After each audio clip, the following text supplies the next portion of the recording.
Good morning.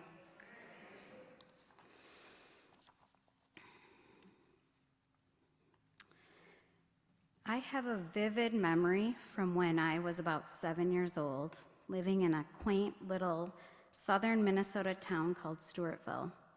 I had assembled all the kids in our neighborhood to put together a show. Some of the kids were performers, some were in the audience, and I spent all day talking with each neighbor kid, the ones playing G.I. Joes, the ones in their own yards playing tag and kickball, the ones riding their bikes everywhere, encouraging each one of them to join this event in whatever way worked best for them. I had worked on my costume, and I'd written out some stage directions for a little troupe of performers. For years, I was embarrassed of this story. I viewed myself as a small tyrant child bossing around the whole neighborhood, and maybe I was told that too. But now, what I see more clearly is that I was connecting with each neighbor where they were, finding a way that they could connect with one another around a central performance goal. Marty Stortz, an Augsburg faculty emerita, who held the Christensen Chair, illustrates the idea of one's vocation through 5 metaphors. Vocation as place, I'm in the right place. Vocation as a path, I'm on the right track. Vocation in relationships, through mentors, coaches, guides, togetherness in our journey. Vocation as a lens, identity, and point of view. And vocation as story, living and learning from experiences and the stories we gather along the way. As I've reflected on these 5 metaphors in my own life, I can see my vocation illustrated similarly to that scene from my childhood. Vocation as place. Frederick Buechner, American author, Presbyterian minister, preacher, and theologian, defines vocation by saying, "The place God calls you to is the place where your deep gladness and the world's deep hunger meet. This work lies in the entanglement between the needs of the world and our abilities to help. These needs are both in front of us and across the globe. They are in our families, our workplaces, communities, and hearts. And we should strive to address them in our own unique ways." Vocation as path. Traveling is one of my most favorite things in the world, and my path has brought me to so many remarkable places.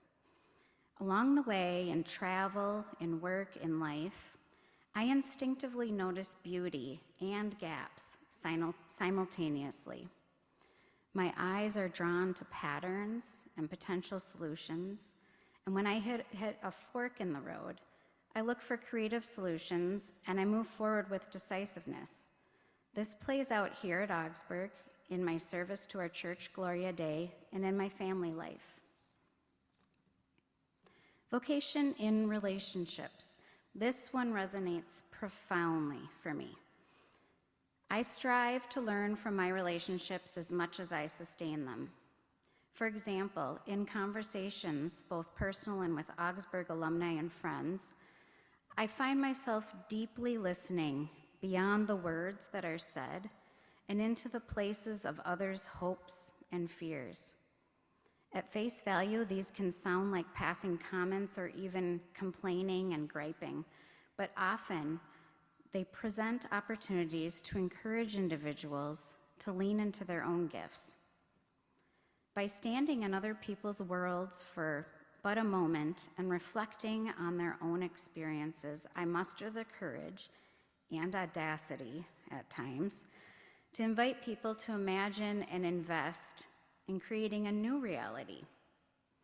This takes tenacity to persist in the midst of tension and the view to set people free when our endeavors just won't align. After all, we can't force people to be in our neighborhood performances. Vocation as lens. Like all of you, I play a variety of roles in life: daughter, mother, wife, colleague, friend, mentee, mentor, and neighbor. All of these fulfill my vocation and bring me great joy, especially when they intertwine from time to time. I experience vocational calling through these roles, and they make my perspective richer. As one of my dearest mentors shared with me, we are invited to join in God's work of recreating and redeeming the world. We are each called to employ the gifts God has given us, gifts that are meant to be shared and not saved or hoarded. And vocation as story. I spent a lot of time in churches when I was growing up. I'm the daughter of a pastor and a teacher, and my parents instilled in me values of care, authenticity, honesty, and meeting people where they are with compassion and grace. I recall one specific congregational meeting when I was in middle school or high school, where there was tension between a couple of groups of members. I do not know what the issue was, but I recall my dad approaching both groups with kindness and understanding. I watched this unfold with curiosity and admiration, learning from his example, how to make sure each side was heard, validated, and understood before moving forward. Instead of viewing the conflict itself as a problem to be solved, he modeled how it was instead an opportunity for growth. This stuck with me, and I find myself shaping my own approach to work and family in this way. When I was at my alma mater, Concordia St. Paul, working in alumni relations, I had the opportunity to plan an event to celebrate the life and work of Paul Mons, a composer of choral and organ work who'd served at Concordia for many, many years and even taught my parents. I grew up listening to his music on our record player and in church as my mom played the organ. I sang his prolific choral anthem, In Solar Jesus Quickly Come, to conclude every choral concert during my college experience. Because of church politics and heavy tensions, Dr. Mons left Concordia in the 1970s, and in this separation, there had grown a wide emotional chasm. In this event, we were attempting to bring together groups of people who had been harboring hurt and resentment for decades.